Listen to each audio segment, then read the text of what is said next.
Hey out there, this is Thursday, January 14th, 2021, and it is just about 7:41 in the morning here in Northern California. Excuse me, first time I've talked all day. Although sometimes I talk to myself. I hadn't been today.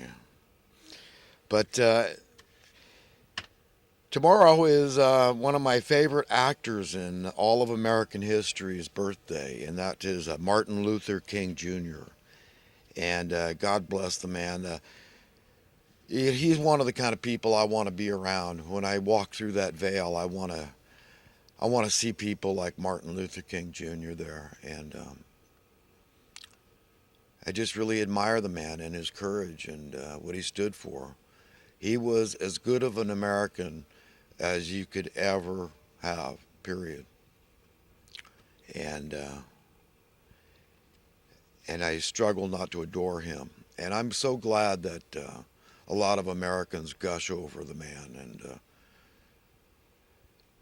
just you understand why evil men hate good men, because they speak the truth, the whole truth, and nothing but the truth. And his dream will go fulfilled eventually. Not in my time or in anybody else's time, but in God's time, Martin Luther King's dream will be realized upon the earth. It's simply God's will being established upon the earth.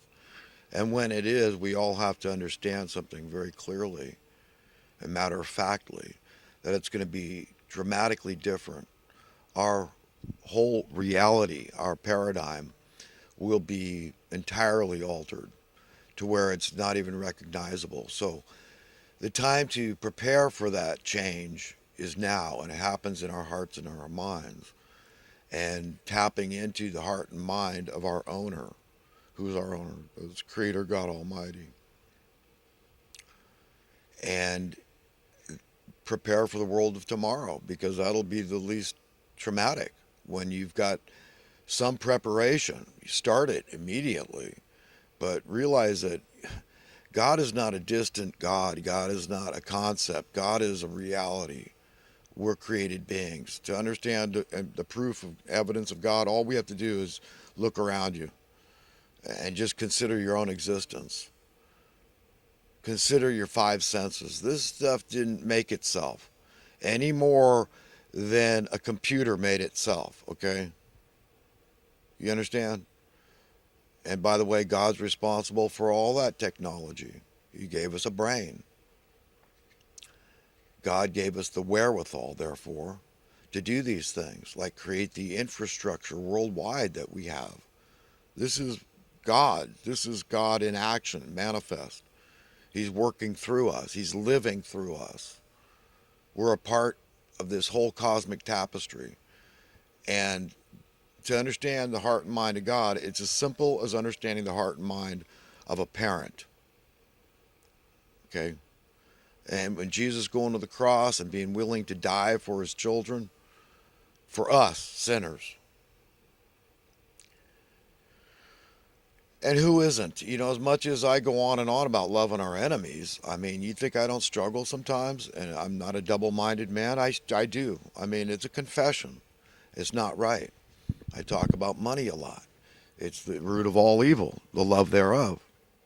A false competing God. I believe that. And I confess to loving money. And then I turn around and I have to admit that I absolutely hate money. So what's the truth? The truth is a great schism is created within all of us, inevitably. Just trying to contend in this insane world. It's insane. Patently, unapologetically insane. The reason is because madmen run it. So there's no way you can fully understand the heart and mind of a madman unless you are one. And I don't think they do. I mean, these people, you think these people are going to be content if you're an evildoer? Are you going to be content once you're separated from the righteous and nobody to bully around anymore? I mean, these people think they're the smartest ones and got it going on, but they're not. They haven't thought it through. They haven't used their ability, which we all have, to see the end from the beginning. Okay, a lot of us learn from the school of hard knocks, experience. I get that. I've done plenty of that. We've all done it.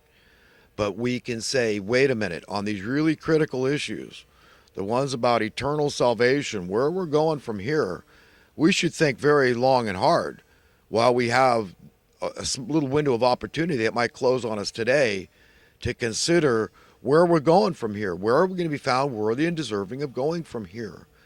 I mean, I don't know what more important issue there could possibly be. Life and death, essentially. I mean, who wants to live where there's these evildoers? I mean, you just, whoops, I wasn't quite all the way in with God's plan for the earth and humanity. It has everything to do with getting rid of money. It's a big deal. It's a big deal. It creates a lot of suffering. On Judgment Day, the day of reckoning, when you give explanation, which may be today, your last breath could breathe today for any one of us. It's not negative, not morbid. It's scientific. It's a fact. It's just the way it is. And you don't want to be defending money. When you look at the history of money and how it just wreaks havoc in the hearts and minds of men, what it does, what it induces us to do, okay, to have that power. I mean, it's just a magical like power. It's like alchemy. It's bizarro. It's just freaky. But I mean, I have to confess, I have to admit, okay, that it works. It's very effective. The evildoers they love it. They just absolutely are so happy to be on top, at the top echelons of power in this world. They love their lives in this world, and they love the money, and they don't care what you say. In their sick, twisted minds, they've deluded themselves into believing they got it going on, and that they're the one, is everybody's jealous of them because they got all the power and control and the money, and they're creating the wealth imbalance, and they say it's good, like Obama, and people still vaunt Obama out of total ignorance. For the longest time, I wasn't castigating Obama much, but then I learned a few years back on the Kaiser report that indeed, Max, these people are into research. Max and Stacy, they're on the Kaiser report. And they had a Mexican journalist on, and they were talking about this, and Obama was very instrumental in this bailout of '08 that was so outrageous. 90% of the American people were opposed to. And then people are going to vaunt this guy? I mean, just because the man's half black, he's as much white as he is black, so why don't we call him a white man? Okay, but we hired a black man for all intents and purposes. We call him a black man. But does that mean black people are exempt from criticism? That I'm a racist? I mean, I'll sue you. I'll sue you. If somebody claims I'm a racist, that's slanderous.